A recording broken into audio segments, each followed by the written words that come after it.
1954, every American president has offered support to the people of South Vietnam. We have helped to build, and we have helped to defend.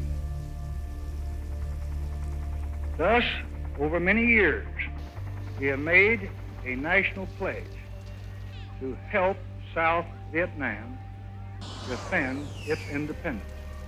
And I intend to keep that promise. Immediately following the attack, U.S. representatives in Saigon met with representatives of the South Vietnamese government.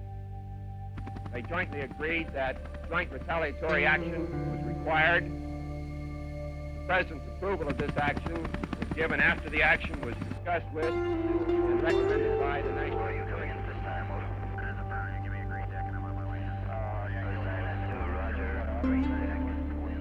We may well be living in the time foretold many years ago when it was said, I call heaven and earth to record this day against you, that I have set before you life and death, blessing and cursing. Therefore choose life, that both thou and thy seed may live. I'm Captain Gary Knight, United States Army.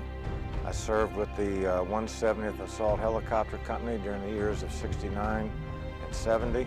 Our primary mission was in support of the slick platoons, and then eventually 5th Special Forces, SOG, which was a Special Operations Group with missions over the border in Cambodia, Laos, and North Vietnam.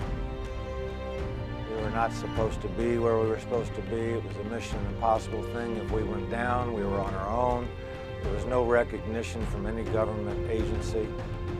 You know, you do it for yourself, more than for home, apple pie, or America. It's for your buddy, it's for your friend. You become able to communicate without a lot of words, and with a lot of respect and a lot of trust for one another. And I think that's what we had at the 170th.